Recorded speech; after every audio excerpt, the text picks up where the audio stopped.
And welcome back, everyone, to the NFL Today. Today's hot topic exclusively for CBS Sportsline. With 3/4 of the season in the books, the biggest surprises and biggest disappointments. Let's go to my guys and get their thoughts first.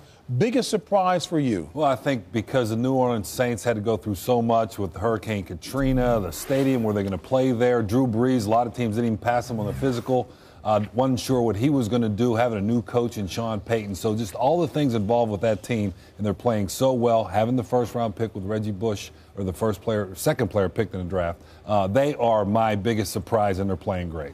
I think it has to be, and I agree with you, Dan. I think the New Orleans Saints is a big surprise, but I think right now my biggest surprise is the New York Jets, because you're playing with a quarterback that had a twice-repaired soldier in a matter of 16 months. The running back that you were counting on to carry the load, he didn't even take it down for you. Your receivers are good, not spectacular, and your defense. You got the 27th ranked defense in the National Football League. You can't stop the run. You don't run it particularly well.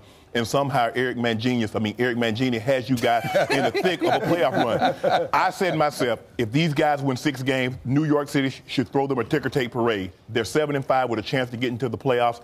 They're playing unbelievable. And right now, that's my biggest surprise. You know, it's hard to disagree with either one of these, because neither one of these teams were at the top of anybody's list when the season started. Nobody knew that Drew Brees was going to be as good as he was. Nobody knew that Chad Pennington was going to be as good as he was. And remember, both of these teams have new coaches, which now all of a sudden, you know, you have to go through a whole new system, both offensively and defensively. I agree with both of them, and I think both of those teams and coaches deserve a lot of credit. Biggest disappointments then, Boomer? It's got to be the Pittsburgh Steelers. I mean, listen, this is defending Super Bowl champion. They came out, they fell asleep in the middle of the season, and they changed who they were. They were a running, power, defensive team, careful with the football. Then all of a sudden you have this quarterback, this personality, and you start throwing the ball 30 times a game. He starts throwing interceptions, and we've just seen lately how they've gone back to running the football and limiting the amount of times that Ben Roethlisberger throws. That's why they win, and I think that's why they're the biggest disappointment. You know what? You can't be wrong with that one. I'm going to do Carolina Panthers, because here's everyone's odds on end to represent the NFC in the Super Bowl. They went to the NFC Championship last year and basically comes back with the same football team. They get a healthy Chris Jenkins. They upgrade the defensive line, and for whatever reason, they can't get it done. Go into the fourth quarter with the lead 6 times, lose 5 of those ball games. There's no reason this team shouldn't be playing better than what they are. But Jake Delhomme has turned the football over entirely too much. They don't run the ball with any consistency.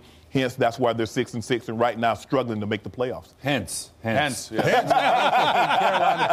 Carolina Panthers, I picked them to go to the Super Bowl. I thought they were going to make a run this year and be a good, solid team and be a better running football team than they have been, and Jake hasn't played well. But I also agree with Boomer. The Pittsburgh Steelers were a team that went to the Super Bowl last year, and Ben Roethlisberger, and a team that played great defense, and there's just been so much inconsistent play all around there. And I think also the question of Bill Cowher, maybe is he not coming back, and does he have a little bit of a burnout being the head coach there for 15 years in a row? So I think they're probably the biggest disappointment. You know, I can't figure that Carolina team out, too. Listen to what Shannon was saying about all the same guys back, et cetera. I know turnover is the biggest stat in the NFL, but what's the reason? Fourth quarter turnovers, and we saw 2 of those last week by Jake Delhomme against the Philadelphia Eagles on Monday Night Football. Those are the killers, and that's what's exactly hurting. Keeping drives alive Panthers, on third down. They've won Worst third teams down in the league in turning over third down. Hence, we go to the copy. Be sure to catch us at noon Eastern every Sunday here on the NFL Today.